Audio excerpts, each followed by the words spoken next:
I would like to make it very clear that if you don't enjoy a book, I don't want you to suffer through it. You can DNF it. It is okay. I had a solid 5.5 hour drive yesterday. And I was committed to reading that book on the trip. It's okay. It's okay. I was, except like at one point, I was like leaning on the armrest, like out of my hands, just like trying to get this thing going. I was like, come on. And I would like check it how far along I was, and I'd be like, okay, well, I made it this far. Well, it's like when you texted and you were like, when does it pick up? And I'm like, I was good from the beginning. What are you talking about? Okay, let me do our intro real quick. Okay. Welcome to the Book Talk Babes podcast, where we will be discussing different book-related topics and occasionally specific books. This episode will contain spoilers for A Darker Shade of Magic by V.E. Schwab.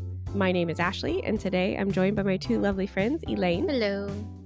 And Liana. Hi. This episode will also contain explicit language. Thanks for returning listeners. Welcome new ones. This will be our book discussion. Number 2, I guess, technically. No, it's the third one. It's your first pick. Oh, it is 3. Yeah, I forgot about Portrait of a Scotsman. Sorry. Yeah. I know. I'm sorry. Traitor. I was trying not to count the leprechaun one and the Easter bunny one, and so it was like, which one are we on officially for book discussions? Number 3. I'm leaving right now. You are not. How dare you? I'm sorry. I read it twice for you. No, I know. And I feel bad because I didn't even finish this one. You're fine. That's okay. Like I said, if you're not feeling something, I don't want you to like just suffer through it. It's okay. Well, I mean, so I read the sample first, and usually the sample is what hooks me. And I was reading the sample, and I was like, well, I said I would read it, so I'll buy it. I tried to pick Cersei, and you were like, just pick what you want. I was like, fine, I'm picking A Darker Shade of Magic. Okay, no, I did not use that tone. It was a text message. I don't know what tone you used. And look, I even bought the hard copy. That shows commitment. I see that. Mm-hmm. I appreciate the effort. I'm the try. The odd one. I have a different cover. Yeah, you have the original cover. It was that cover for the longest time, and then it changed. Yeah, they just re-released it. Like end of last year, I think, or something. Mm-hmm. Okay, so what's up? I was gonna say, tell me why could I only picture Newt's commander as Kel? Oh, I can see that. I can see that. Yeah. That cover, I have the same cover as you. That is very because he said he has red hair and it hangs over his eye. I'm like, oh, like Newt's commander. Yeah. That's what made me think of. And the jacket and stuff. Yeah, and the jacket, and being able to like walk through stuff. Magic. Magic. Harry Potter. All right, so what were our overall thoughts on this book? Liana, you go last. That's fair. Thank you, Elaine, for putting together these discussion questions. Yeah. So I didn't have to. I tried. Anyway. Because that would have been the only one I had. Continue. It's okay. Elaine, what did you think about this book overall? Overall, I really enjoyed it. I thought it was really good. I also was kind of hooked from the beginning, but I told Liana, like around chapter 5, I felt like it started to like really picked up. Yeah. And well, now I feel worse. It's okay. I feel bad. Don't feel bad. But honestly, like when I was reading it, and like you said, you're struggling, and I'm just like, I can see that. I can see that. Yeah, I can see this not being maybe your cup of tea, but I get that. Yeah. And this has been on my TBR for a long time. Yes. That's why I picked it. Mm-hmm. I enjoyed it.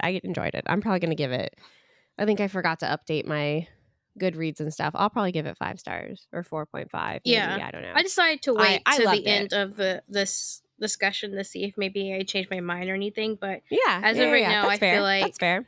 I feel like I would probably give it a 5 stars too. Yeah. Yeah. Again, I rate on vibes, and Yeah. I tabbed. I was gonna say I tabbed the hell out of this. Like, Yeah, I tabbed like crazy. Yeah. I even wrote like little notes with faces. Okay, you can go now, Liana. You're allowed to tell me why you hated this. You're allowed to tell me why you hated my pick. No, I'm just kidding. It's nothing personal. No, it's okay. So I really wanted to like it. And I mean, it's not bad. Like, I think it's well written. I just think the pacing was not to my liking. Okay. That's fair. And That's fair. Mm-hmm. well, I guess I guess I could read the back of the book so people know what we're talking about. Oh, yeah, I guess we could have read that, huh? Okay, I so feel it's like called this one's been around for a while. I know, but people don't know stuff. It's called A Darker Shade of Magic by V.E. Schwab. Kel is one of the last Antari magicians with a rare, coveted ability to travel between parallel Londons: red, gray, white, and once upon a time, black. Kel was raised in Arnes or Arnes. No, I can't. I listened to a little bit of the audiobook and I can't remember now. Okay, I'm just going to say Arnes. Red London, and officially serves the Maresh Empire as an ambassador, traveling between the frequent bloody regime changes in White London and the court of George III in the dullest of Londons, the one without any magic left to see. Unofficially, Kel is a smuggler, servicing people willing to pay for even the smallest glimpses of a world they'll never see. It's a defiant hobby with dangerous consequences, which Kel is now seeing firsthand. After an exchange goes awry, Kel escapes to Grey London and runs into Delilah Bard, a cut-purse with lofty aspirations. She first robs him, then saves him from a deadly enemy, and finally forces Kel to spirit her to another world for a proper adventure. Now perilous magic is afoot, and treachery lurks at every turn. To save all of the worlds, we'll first need to stay alive. Also, that's like the greatest meet cute. Right? Mm-hmm. Well, I think I was like, damn Lila, you stole from an injured man because he's injured when she first meets him. Yeah. No, she thought he was drunk. But before you know that, that was my little note that I made. I was like, damn. It's like, that's cold. Yeah. Cold-blooded. Yeah, she's like, I just thought you were drunk. Sorry, bud. Yeah, but then she's like, in my defense, I didn't know. I just thought he was drunk. I'm like, okay, fair. I would have thought that too. But I don't like, the book doesn't really start up until like halfway through. And you know I love a slow burn. I know this, it's not really like considered a romance. And a book doesn't have to be a romance for me to like it. I just felt like the exposition took too long. So you say halfway through, and like I think Elaine and I agreed, like between chapter 3 and 5 is where it got more interesting, and that's like this tiny little bit here. That's to chapter 4. How far did you read it? What's the last thing you remember? No, I didn't get that far. I'm looking to see. I'm like measuring with them. I thought you memorized your page numbers, Liana. Not for this one. No. Let's see. So, I thought it was interesting that the different Londons had like different smells. Yeah. And I think they have different languages as well. Yes, they do have different languages. And I feel like it made it out later like that even though they're all called London, they're all on like technically like what would be different like continents or something of the world. Like they weren't all like the English Isles except for the one London. Yeah. is what I feel like it made it out like. Because like, what is it? He said like they all have they were all different, but they had like points that were all the same. Yeah, because the Or some tavern points that was were like the same. one thing that was Yeah, like yeah. a mix, like a, what do you call it? A fixed point, because it was always a tavern Yeah. in like all the Londons. The only difference was like the owners and what it like served and the name. Yeah. But it was always a Yeah. tavern, which is kind of cool. Yeah, I like that there were fixed points Yeah. in each one of the worlds or whatever, Yeah. or the Londons. I also like that at the end he's like, he talks about the fixed points again, and he's like, I think people can be fixed points too. And he's like, Lila is gonna pop back up Yeah. in my life. Yeah. So Well, I read all the wikis because there's like there's 6 or 8 books in this series. I think there's 6. I thought there was only 3. Because there's the darkest shade. No. There's 6. There's another series, right? Or Well, it's them, but it's another trilogy. yeah, I was gonna say, okay, yeah, I think it's another trilogy, right? But it's within the same universe, I guess. I got to page 226 right before they go to see Fletcher. Oh, okay. Oh, okay. So you stopped right before the guard comes and takes Kel away, kills Fletcher. Yeah. Drugs Kel. And Lila's hiding. Yeah, Lila's hiding. And then you think that his brother Rye has betrayed him, but it's actually Astrid from White London who's possessing him. Yeah. And I guess kind of like controlling a bunch of the guard and the king and queen and stuff. And then the black magic that's like running rampant through the city. Through Red London. Yeah. Yeah, Red London. We're all over the place. Okay. Did you have a favorite part or a preferred London, Elaine? I think I put like, probably red. Like I do like the idea, like a world that has like some magic, you know. Yeah. So like red. Yeah. I feel like red would be nice. I definitely, yeah. Red would have been nice. Because gray is basically what we have now. Like gray no is magic. What we have now. We live in gray. We live in a gray, in a gray world. What? You mean white all the way? I don't know what you're talking about. No. Like you said, white is stressful. White is scary. Yeah. We got to explain to people why white is so terrible, though. We can't just be like, white is scary, and that's it. We'll get there. No, white was giving me heart palpitations. So, okay, so Grey London. So, okay, here's the little thing. So it says, only those few who could move among the Londons needed a way to keep them straight. And so Kel, inspired by the lost city known to all as Black London, had given each remaining capital a color. Gray for the magicless city, red for the healthy empire, white for the starving world. So basically, yeah, Black London like got corrupted by the power and magic and just kind of became like a wasteland. A dead world. Yeah, so there used to be doors that connected all the Londons, and when Black London fell, they closed off all the doors, so people couldn't freely travel between the two or between all of them. And then you also learn later that they're like in a line.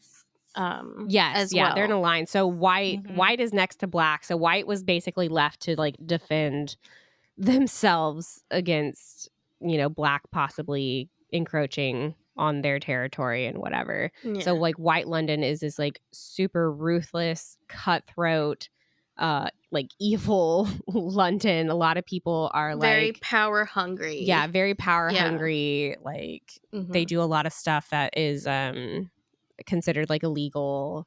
The two, like if a ruler dies, they basically like fight to the death to become the new ruler. Yeah. No one inherits the throne. No, not in White London. It's whoever kills the ruler is a new ruler. Yeah. And they rarely have a ruler that lasts like more than 6 months. Yeah. So at the time of this book, it's these twins that are the rulers, and they are fucking ruthless as shit, like torture people, and all their guards are like under compulsion kind of like spells, zombies, they're being controlled. And then and then Red London, which did it ever say which one's connected to White? Is Red connected to White? Yes, because you have to go through. So it's like gray is first, and you have to go from gray to red, and then red to white, and then white to black. Is the red where Kel is from, which, like he said, is the healthy empire. So like it's all got, they've got good rulers that seem to be fair and just and not power hungry and corrupt and whatever. Like the people seem to love living there. Of course, it does touch on like there are some darker aspects of it. Not everybody there has magic, and they are kind of treated like shit if you don't have magic. Yeah.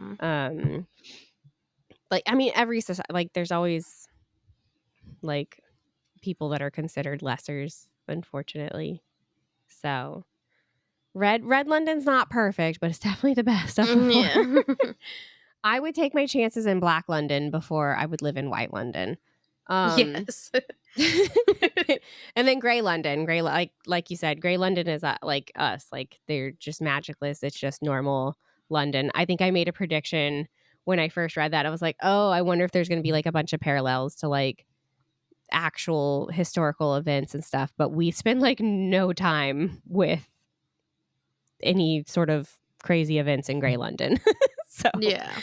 I mean, honestly, I'd rather live in Grey London first than Black or White, but such is life. That's true. Yeah. That's true. Yeah. If I had, I'd live in any of them except for White. Yeah. I know. All I could think about with White was like the bosses at one of my old jobs where it's like no matter what you did, like you felt like you were going to be attacked. Like, it's just not. No thanks. It's not safe. Like this is not a safe environment. No, for me. thank you. Yeah. Before we move on, we all took the BuzzFeed quiz. Yeah. I took it like 3 times, and I changed a little bit of my answers, but got gray. I got red each time. Maybe I wonder, like, should we go through the questions and see who all picked what? I wonder how the hell. Like, I got Gray London twice, and I did try to change my answers a couple times. Yeah, and especially after having read the book, like, I definitely see which answers. If you answer certain ones like consistently, you'll get a specific color. But I think poor Hema got Black London. Oh yeah. We were like, we'll come rescue you. At least it's not White. That's true. Yeah, this is true. Could be worse. But yeah, I got Gray London both times that I took it. Let's see. Let me go back to it. Where'd it go? Is it because you're a Hufflepuff? Do you think? What? Like Hufflepuffs go to Grey London? Oh, do they? No. It's like Elaine went to Grey London. She's a Gryffindor. I'm a Gryffindor. Well, I don't know what to tell you. Yeah, there you go. Maybe it was the puff in her. The puff in me. See, I got Red London. Congratulations, you whimsical creature. Haha. You belong in the vibrant city of Red London, a place where magic lives in everything. That would be cool. I don't know. See, like, the idea of magic sounds cool, but then, like, I would also probably be stressed all the time because, like, what are the laws? Like, people are just casting spells and enchantments and let's see. Okay. First question. If you were an animal, you would be a wolf, a mythological creature, a bird of prey, or a domestic house cat. I picked creature. Mythological creature. Yeah. So did I. I picked that too. Okay. When you want to relax, you go for a walk and enjoy the fresh air, rip the wings off small insects, ow, head to the pub with friends, or meditate on your place in the universe. I picked fresh air. So did I. I put head to the pub with friends. I'm too lazy to go for a walk. Okay, why aren't we going to more pubs together? Because you live 3 hours away. Or you could come visit me.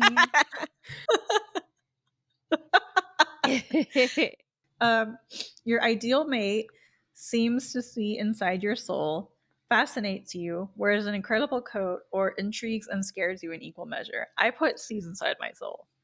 So the first time I did it, I said the intrigues and scares. And then when I did it the second time, I said fascinates.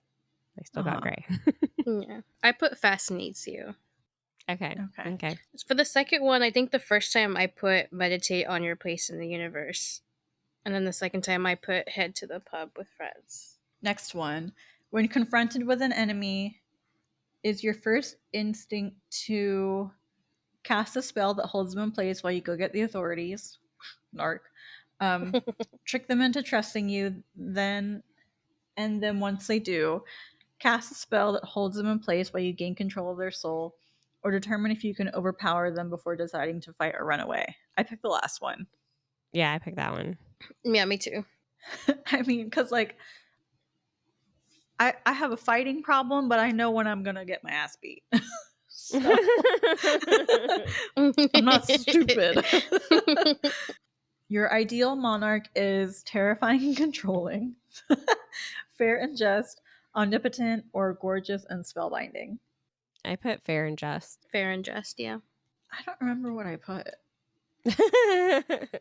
I want to say gorgeous and spellbinding, but I think it was fair and just. Which is most important to you? Power, control, life, or freedom? I put freedom. I put freedom. Samesies. If you could be one person for a day, you would be a mystery, a cross-dressing lady pirate, a co-ruler who takes tea upon the bones of her adversaries, or a dynamic, fun-loving prince. I put a mystery. I think I put a mystery the second time.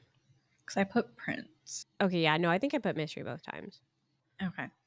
Choose a statement that best represents you. I don't believe in magic. Magic isn't everything. It's all about balance, give and take. Magic is a weapon. You control it or it controls you, or magic is God. I put the magic isn't everything. Yeah, I did the same thing. I'll say magic is everything. Oh, this time I got gray. Like, congratulations, you grounded soul. You belong in the practical and practically magicless gray London. At least you don't have to worry about spells and curses. Go grab yourself a pint at the stone's throw. Yeah. What did I say? I would be concerned about all the spells and curses just running amok. Yeah. Definitely. Life is already stressful enough. We don't need to add magic to it. Yeah. It'd just be really cool to live in like a magic world. Yeah. I don't know if I could live like in a red tinted world though. Oh yeah. Oh, yeah. Because it's like tinted red, right? Or is it just like the buildings are red? I think the water is red, and that from the reflection I think makes it seem kind of like it's red. Yeah. Yeah.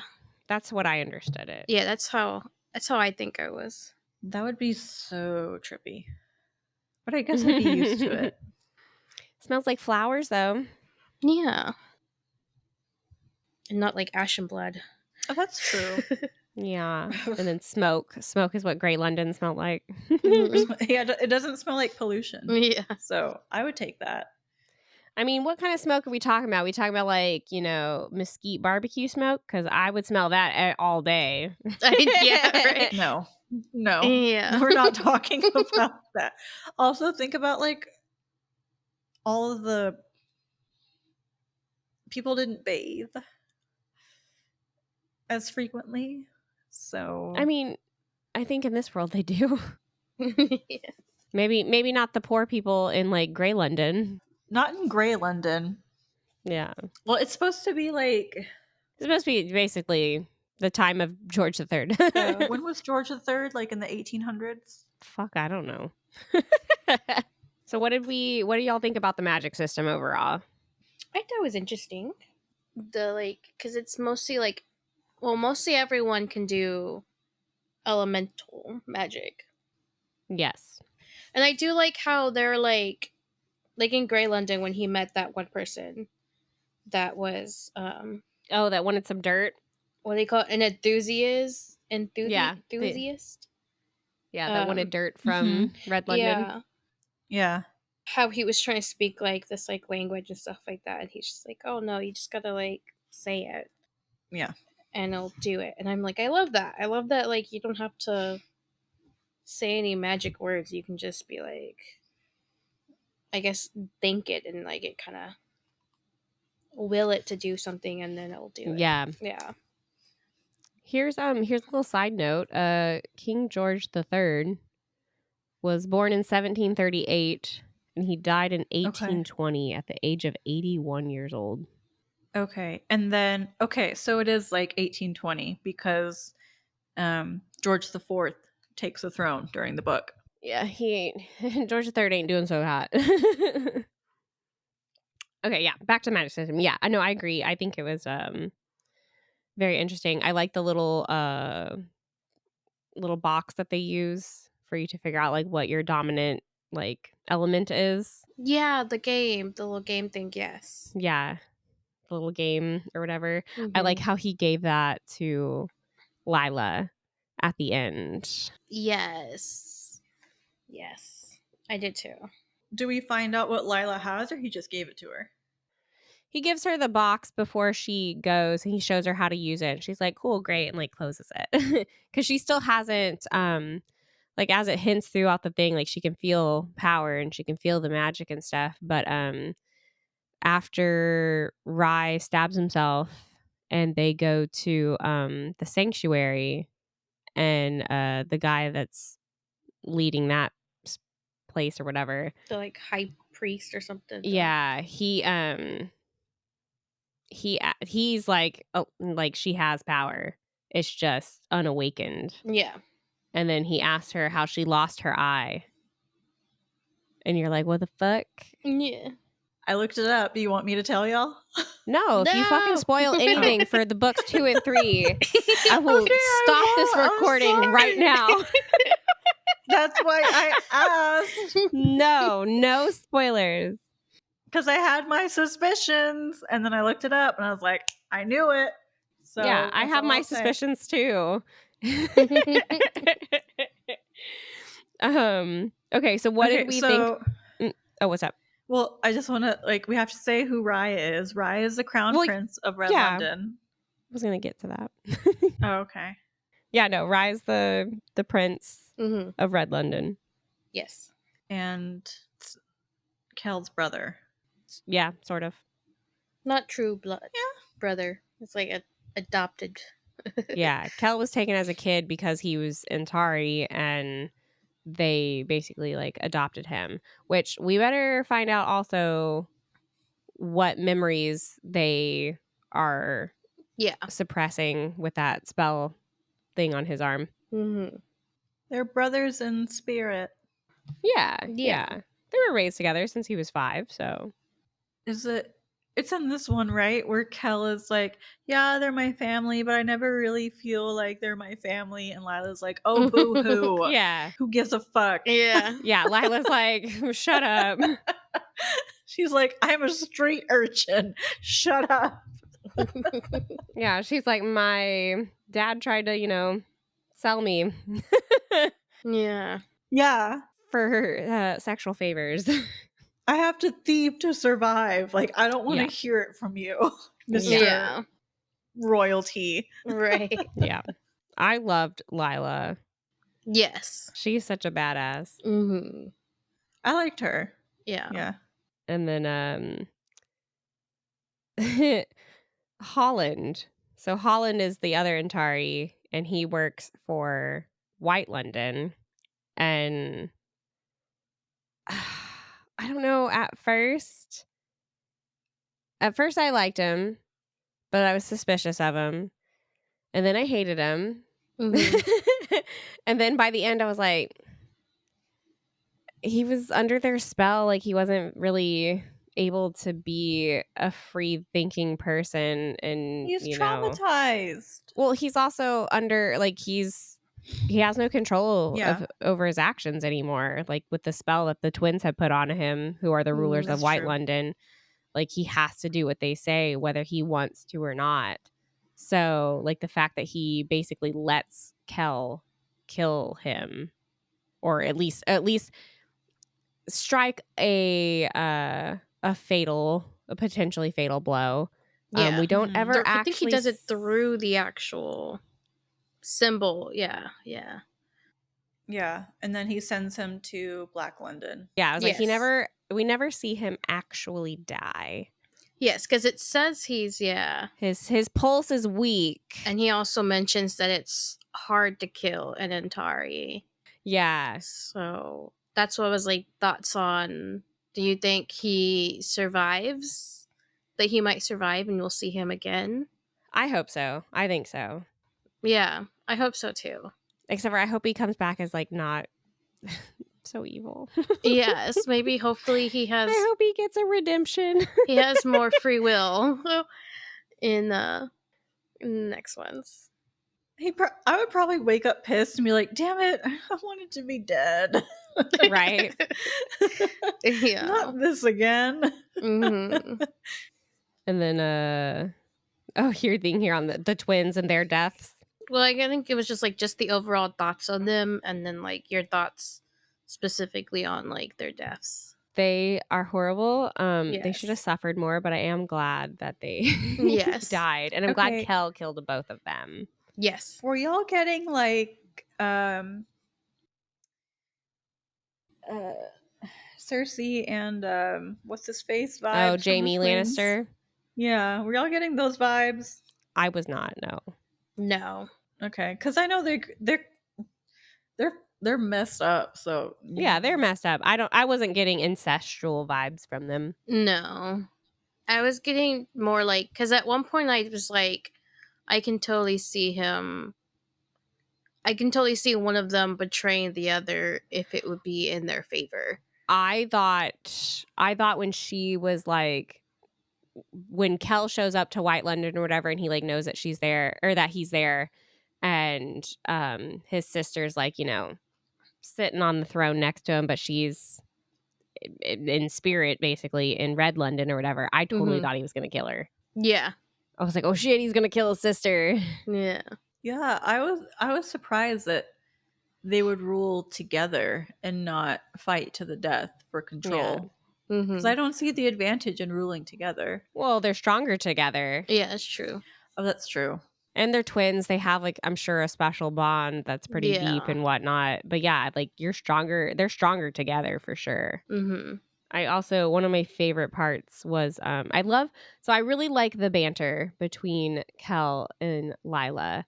So like there's a couple times where like he says something and she has like a smart ass kind of remark back to it, or vice versa. So like one of my favorite parts was after Astrid, one of the twins from White London, disguises herself as Lila to try to get the stone back from Kel. And she's like, please give it to me. Like, you need to drop it. Please drop it. And he kills her. And then Lila's like, how'd you know that wasn't me? And he's like, because she said please. I was like, that's great. I laughed at that. Pretty good. And then she's like, yeah, I'm a rascal. Yeah. He's like, what are you? And she's like, stubborn. I'm thinking like, this is totally when an earth sign meets an air sign.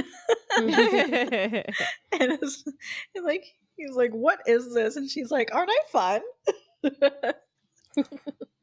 He's like, no, I'm stressed. I'm so stressed. I do like that he finds her annoying at first. Yes. But then, like, I think at the end, like, when he talks about her, he's like, you're the, like, the way he compliments her, like, you're just, like, super strong. Yeah. Like, you're cutthroat, a thief, a valiant partner, and a strange, terrifying girl. Yes, like, yes. He's just, like, super compliments her, like, you're, like, one of the strongest people I know, kind of thing. And so, like, I love that. Like, he just, like, he learns to, like, respect her for, like, and so it's really cool. Yeah, no, I agree. I really like their little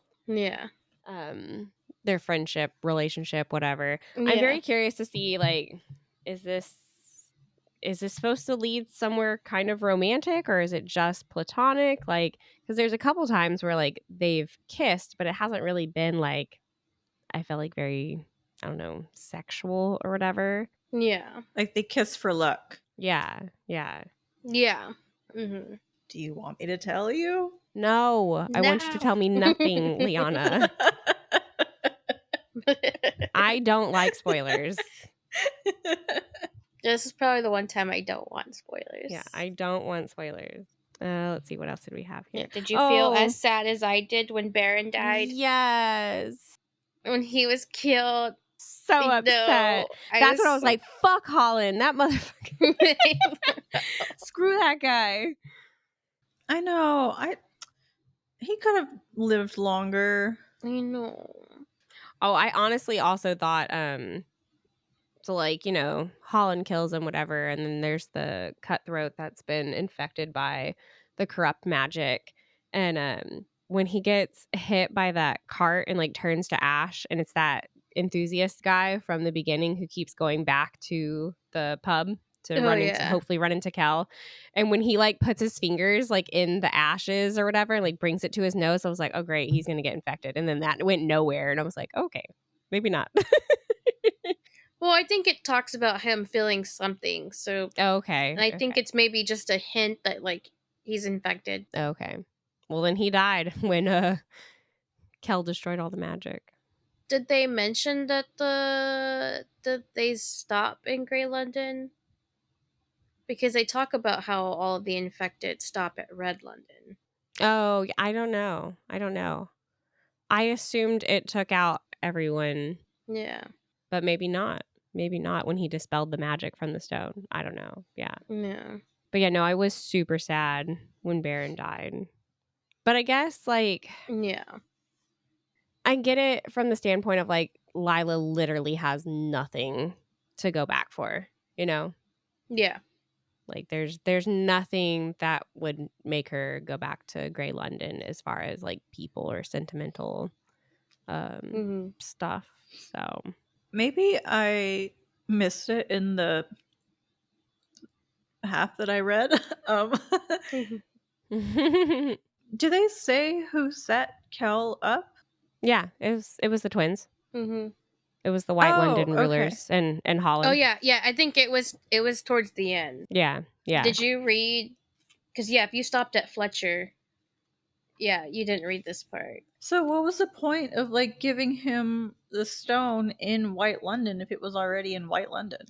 She talks about how she needed Kel to take it because if he got discovered, they would still have another chance. But if it was like Holland that like transferred it, then they would know it was White London, and they would, they would start Attack. a war between each other. Yeah. Oh, okay. It was also basically to create, I assume, anarchy also in Red London, so they'd be weaker in defending themselves if if a bunch of people get infected by the corrupt magic and whatnot.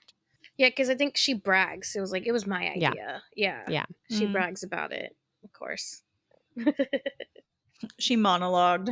I knew Holland giving Rye that gift or whatever at the beginning. I was like, oh, that's gonna come back to bite. Because your next thing was like, oh yeah, Holland gives Rye a necklace in the beginning, and he's like, it's for strength, and Rye wears it, and that's how Astrid's able to possess him. Mm-hmm. Okay. Aw, poor Rye. Yeah, that poor kid. He had a rough time. He's such a cinnamon roll. He had a rough time. I loved the part at the end where he's like flirting with Lila. Oh yeah, when he's in his bed, and he's like, "Can I borrow her?" And Lila's like, "Not if you want to keep your hands or your fingers." Yeah. Near the beginning when they're talking about the party and Kel's like, man or woman? And he's like, why choose? Yeah. Rye's like, doesn't matter. Whoever's there. Yeah, Rye at the end, he's like, I like this one. Can I borrow her? And Lila's like, you can try. but you'll be a prince without his fingers. He's like, worth it. I just need one other thing. He's like, I'll just try. But yeah, the next thing was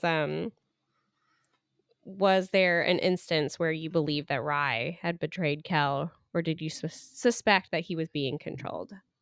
I did not suspect it at first. I totally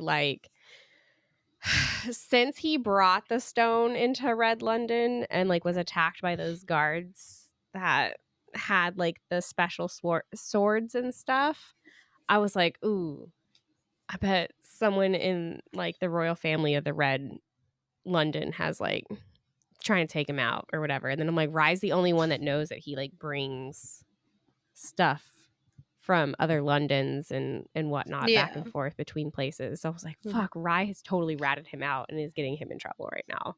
No. So I suspected Rye was bad from that point. I automatically, I think I was assuming, oh, it was that gift.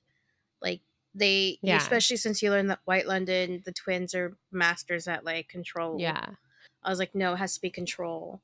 Yeah, I didn't think about it necessarily as possession, but I was like, that whatever that gift was is going to come into play, and it's going to change how Rye acts.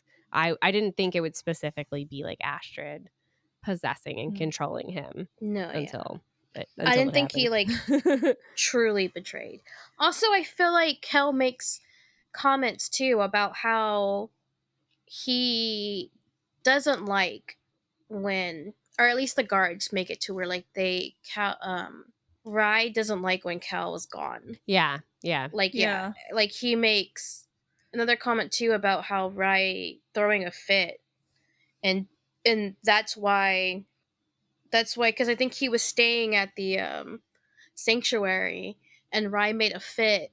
Just why can't he just stay here? And so that's when they decide to adopt him. And I'm just Rye, I think, loves him too much. Yeah. Yeah. Well, now they're connected. Yeah. Forever.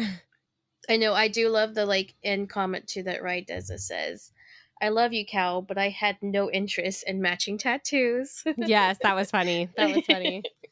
Well, yeah, because in the beginning, Rye is just you promised you would stop doing this, and he's promised several times, and it clearly hurts Rye to know that Kel is doing this, and I don't think he would resort to framing him and putting him in danger to have him being well, that's what I was I thought whatever gift he got from White London was making him would have turned him evil, make him start acting bad.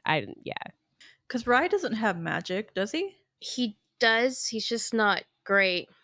Yeah. He can do the fire stuff. Yeah. He's doesn't know how to control it. Yeah. And he's not really interested. Yeah. Well, I think because it doesn't come easy to him, he's just fuck this. Why do I gotta practice? Yeah. Aww. Are there any other questions? Well, I hate answering some of these because you read the spoilers for the whole series. So because one of the next question is the next think Lila could be Antari, and that was maybe forced to have her eye removed to protect her or whatever, and I'm that's the theory that I agree with. Yeah. I suspected something from the moment Kel was oh, her eyes are both brown but one's slightly different, so it sets it from that moment I was ooh, does this maybe have something to do is she possibly Antari, but because she's in Grey London the black eye or whatever didn't show up or something. And then you find out later that's a glass eye, and I was fuck, it had to be, it was removed. Yeah. I'm not looking at you, Liana, on purpose because I don't want to see if you react to anything. But yeah. Then let's move on. Yeah. I feel it's pretty I feel it's an obvious kind of thing, but we'll see what happens. Let's see, thoughts on the ending. I don't know, you tell me. You can sit this one out, Liana. I do how, because I know it's a series, Yes. And so I was a bit worried about the ending. But I do like that it kind of ends resolved, you know? Yes. Yeah. It's not a big cliffhanger. Yes, there are No. some questions that have not been answered, but it's not one of those ending where it's like, motherfucker, like, how could you make me wait for like the next book to find out like what happens? Like, it has a Yeah. good, solid, like, ending. Yes. It's open-ended, In what way? right? So, I mean, it ends with like, you know, her leaving and she sees Yeah. a boat or whatever. Yeah. So, Well, I mean, you know, it's not the last time they see each other. yeah. No. No.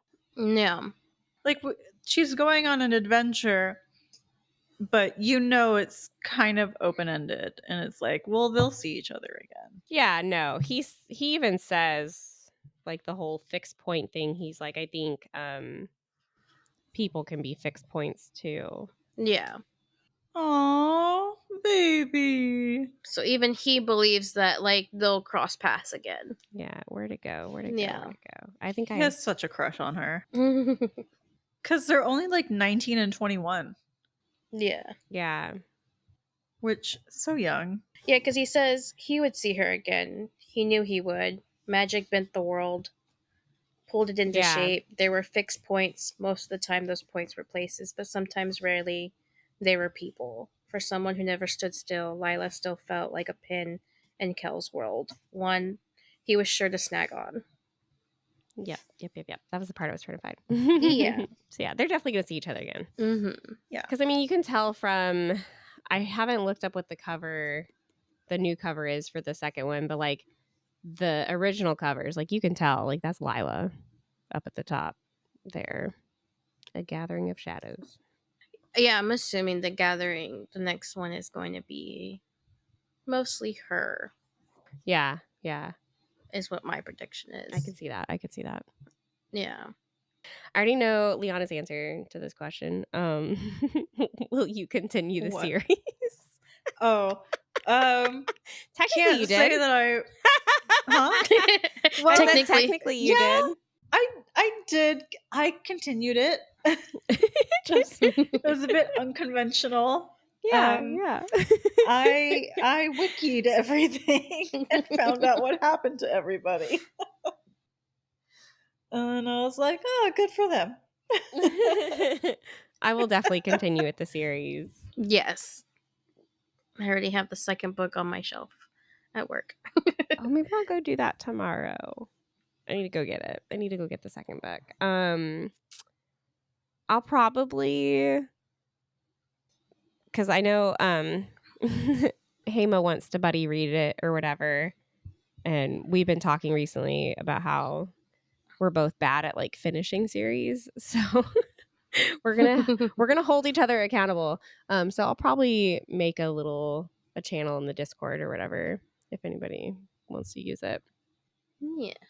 So yeah, no, I'll definitely be continuing the series. I really wanted to like it because there's magic, there's intrigue, there's fun characters. It's okay, and it's I'm based in London. Just giving you a hard time.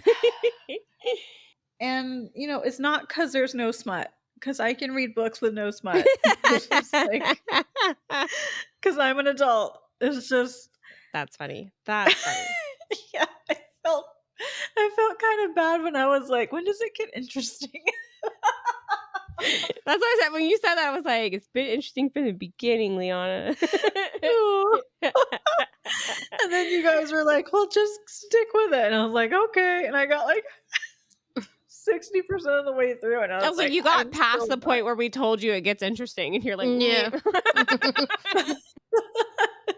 I was like, is it supposed to get interesting now?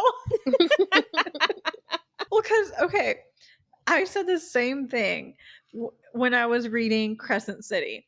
Like, I was texting you, when does it get interesting? And because I'm like, Sarah J is just loading so much into the front half of her book. I don't know. It's so weird for me because I don't know if at that point it's because I was already so used to her writing or Yeah. because I was doing the audiobooks or whatever. But I feel like people that love SJM, they're like split 50-50. Some of them are like, oh, Okay. it was great, it was fine, like, and then other people's biggest complaint is like the world building was just so much. I personally didn't get that. Like, I thought it was fine the way the world building worked, but a lot of people, I think especially that like read it physically, felt like it was a lot. It was a lot. I mean, I Yeah. can do detail. I read It's a big read all book. 7 Harry Potter books. Yeah. Like, I can do detail. I know that's a big book. That's a big book. Yeah. I mean, this book was like what, 300-ish pages, so I didn't feel that bad. Yeah, my copy's 398. Okay. Just under 400. Yeah. Yeah. So I don't know. I think that the part where they step through into Red London could have been done in the first third of the book. I mean, I think she was setting up like the characters and the dynamic Yeah, between it's just because the different I mean, ones. I wonder if it was a planned trilogy when she first published it. You mean the first time like him and Lila step into Red London together? Yeah, like that's about halfway through the book. Is it? But I feel like the story begins right after she starts, because I think she starts the story by introducing you to the Londons. Yeah. Yeah. And then he meets Lila, and then that's kind of like when like the story like begins. I don't know. So 8 is titled An Arrangement, and that's when they agree to. They'd step through. Let's see. He gives her the backgrounds on all the Londons. And then he's like, I can't guarantee we'll like pop up at the same place together. Yeah. It's a little less than a half, almost halfway. Yeah, that's when they first go through Red London. I like how I forgot I tabbed this. After he tells her about all the Londons, she gives them her own names. Oh yeah. And she's like, there's Dull London, Kells London, Creepy London, and Dead London. She's like, see, Yeah. I'm a fast learner. Yeah. And I was like, I like her description. No, I liked Lila. Yeah, It's no, just- she's great. She's great. Yeah. I don't know. It's just, I mean, the action, I guess, doesn't start until like halfway through the book. Yeah. And then it's like, we're already halfway done with it. And nothing has really happened. Yeah. To me, at least. Well, yeah. But then I know like she has 2 other books where stuff can happen. It's just like, I would have rather, the pacing was off for me. Yeah. Yeah. Because in my opinion, I think as an author, even if you do have a trilogy, you should each write a book as if it could be a standalone and not like you're just reading this to get to the next book. Yeah. And that's what it felt like to me. I can see that. Oh, also, I'm pretty sure her books that are V.E. Schwab, which this one is her adult books. Yes. Victoria Schwab is her YA. Yeah. Because that was one of the things we discussed in the Discord as well. We're just like it's categorized as YA. And I was like, I don't think it's YA. Yeah, because it only, at the beginning of the book, it only lists a couple of her books. Yeah. So it has The Invisible Life of Addie LaRue, Vicious and Vengeful, and then the Darker Shade of Magic trilogy as books by V.E. Schwab. So that makes sense. Yeah. I forget that she writes YA stuff. Yeah, because I read like one of her young adult books. That was the first book I read. Oh, okay. That's right. Yeah. I remember you saying that. Yeah. And it was like, it's supposed to be, I think it's a duology. I think it's a 2-book. Okay. And it took me a while to get through the first one. And then I was like, I have no interest in reading the second one. So I haven't read it. I own the ebook. I think I like bought both of them at the same time. I think it's kind of fascinating how different books can, like, I don't know, like affect you differently at different times in your life, or if the different ways you read them and stuff. Like, you know, like the SJM thing, like I listened to the audiobook for Crescent City and really liked it, but a lot of people that physically read it, you know, say it drags on or whatever. And then like I forget what the series is called, Kingdom of the Wicked or something, by Carrie Many I know who you're talking about. Yes. Yeah. So it's a trilogy.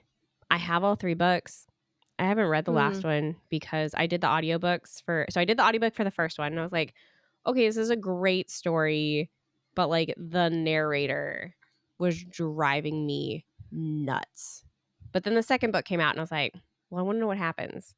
So I listened to it again, and again the narrator, I'm just like, ugh, can you just not talk like that?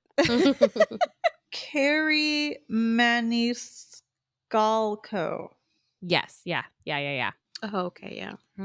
So yeah, the third one, I haven't started the third one because it's been a while. So now I'm like, great, I need to read something about the first 2 to remember what all happens. And then 2, I'm like, do I listen to the audiobook? Do I read it physically? Like, yeah. But I haven't read it in this long and I haven't lost any sleep about how it ends. Yeah. There's also that. Yeah. I mean, I haven't read the rest of the Outlander books. Yeah, no, I'm not going to lose any sleep over that. No. Like, I can read all the Clicanian books, but I cannot read all the Outlander books. It's like, because we're on Clicania, and each one has like a hot... I mean, okay, Jamie Fraser, great book husband. Love him. Yeah. Love him so much. But it gets so dark. And I'm like, my girl, Diana Gabaldon, like, not everyone needs to be S8 all the time. Goodness. Yeah.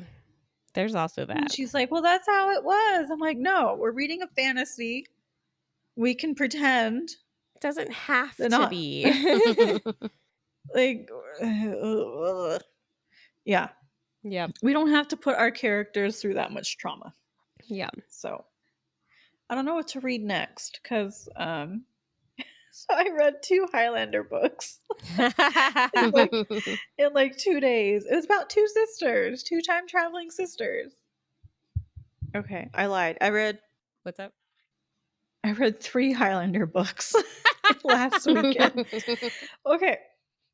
First one, I didn't like. The writing was not good, and like the woman got pregnant like right away. And like it didn't. It started out like small town, and then it somehow got into like magic and time traveling and other realms and gods and goddesses, and I'm like, whoa, how did we get here? What's going on? You're like, we're doing a lot right now. I'm like, this escalated so quickly.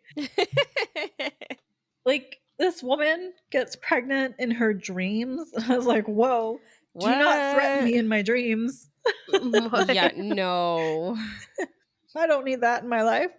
But so yeah, was not a fan of that one. Then I found 2 others, The Beast of a Highlander and then Bride for the Highlander, and it's about 2 time traveling sisters. Actually. Okay. Each sister gets a book, and I read the second book first, and then I read the one with the older sister.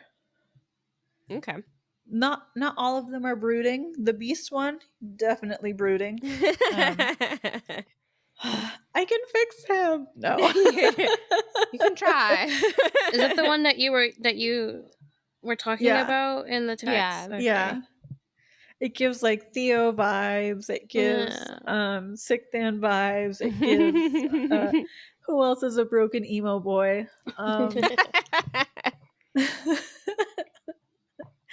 You know, it's like, it's the whole like, you really like me, or you came back, and it's like, yeah, you big dumb hot idiot. It's like Jack the Easter Bunny.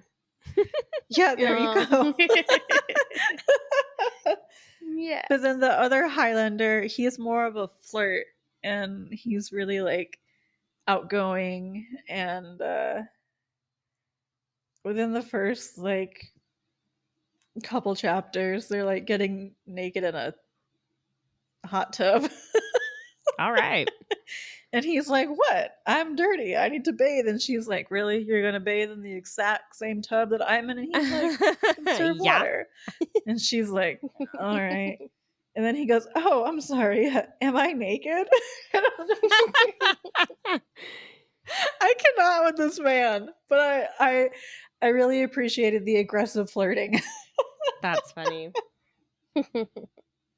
There's no doubt in this woman's mind that he's into her. And I appreciate it. She's never like, "Are you into me?" Because it's so obvious from the beginning. That's kind of refreshing in romances sometimes. Yeah. There's no enemies to lovers. There's no will they, won't they. It's like, oh, they definitely are, but it's only a matter of time. There's no slow burn. There is no slow burn. Yeah. Yeah. It's like, oh yeah, they're gonna fuck, and it's gonna be very soon. And then I read Darker Shade of Magic. Well, You tried. I tried. So You tried. hard. I had 5.5 hours. I was determined, and I could not do it. It's okay. I don't know what I'm going to read next. Oh, okay. That's a lie. I need to. By the time this comes out, though, it'll be irrelevant. My next read is going to be Wild Wild Wolf. I got to finish that. I'm gonna go back to finishing the Maxu story. Mm-hmm. I think the next book I'm going to start. I don't know. I really, really want to start Bride by Allie Hazelwood. Oh, yes. Except, I don't know. I don't really like her as an author, but maybe that'll be different. With Yeah, this no, that's understandable. genre.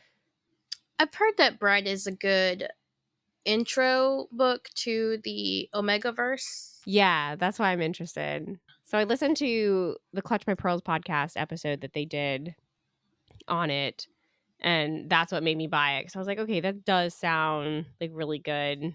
And I know the one girl that like presented it, Barbara, is like, it's got a lot of what is it called? I learn a lot of new things sometimes when I listen to their podcast. Like I didn't know there was something called millennium-isms or something, where it's like, I guess a lot of like Allie Hazelwood's writing is very like has a lot of millennial references and stuff. Yeah, it does. Yeah. Oh, It's very contemporary. Yeah, I guess that bothers some people that read it or whatever. And I was like, I didn't know that was a thing.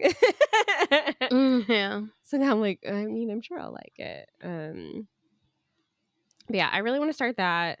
And then, of course, I need to start our April pick that Elaine picked, the Kiss Quotient. Oh, yes. The Kiss Quotient. Yeah. I actually downloaded a sample before you picked it. And I was like, oh, it's meant to be. Yeah. That's so funny because I bought it like right before Elaine's like, I think I'm going to pick it. What? You guys. I was at the bookstore or whatever, and I was like, oh, this is one of the books Elaine's thinking about doing. And Hano was like, oh, it's really good. And I was like, I'll just get it anyway.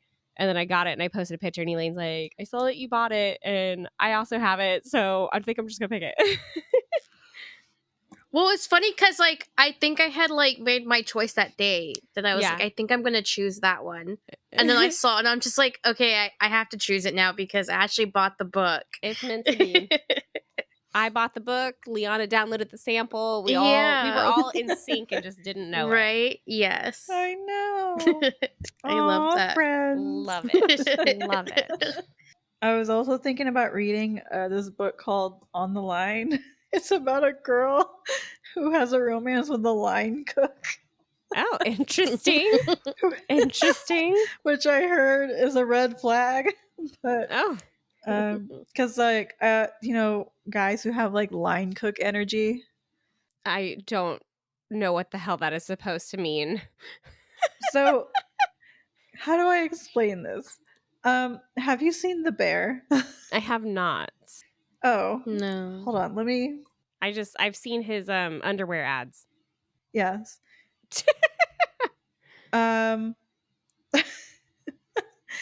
So, line cook energy is a red flag. Someone said it's called borderline personality disorder. That's funny. You know, he's not good, but he's not bad. Like, he's a really good lay, and he makes you feel like the center of the universe, and it burns really hot, and then all of a sudden it doesn't. He doesn't really have any kind of goal in life, and he has a bunch of those like sticker sheet tattoos, and he smokes cigarettes, and he's kind of dirty, but you're into it. Well, I'm not dating anyone that smokes cigarettes. That's a no-go for me. Like, I guess I've never worked in the service industry, so I don't know what that would be. You know, it's hot and fast, and yeah. I'm learning something new every day. Okay, so Urban Dictionary says, typically describing a skinny, broke male who works back of house and may or may not be tattooed. This man has unlocked the secrets to sex. I don't know how, because he most certainly did not graduate high school and skipped sex ed.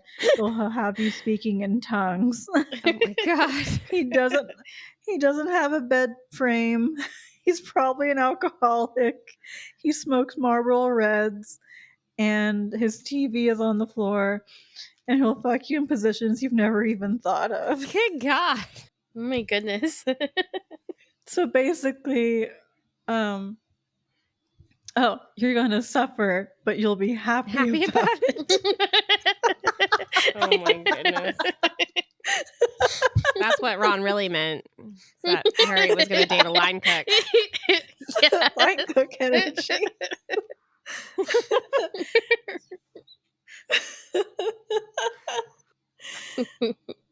Anyway, that's all I have.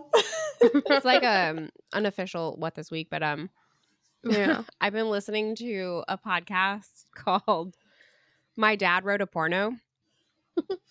Okay. It is freaking hilarious, like the premise of it. I think it's I feel like it's an older podcast. So yeah, it originally came out in like 2015, I think, for the first season. And it's about this guy finds out that so I guess his parents write like travel stuff and are like independently published or whatever. And then his dad decides to write like an erotic fiction under a pen name and, you know, indie publish it. And it's called Belinda Blinked.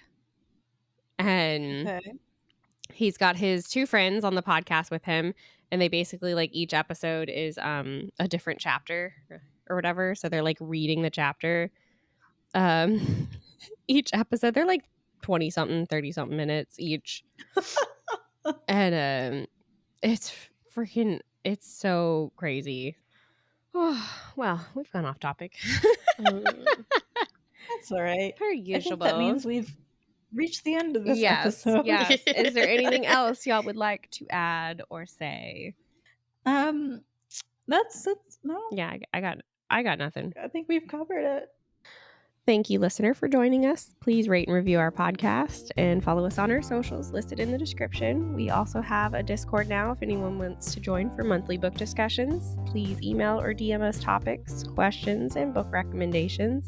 Have a lovely day and week. Until next time. Bye.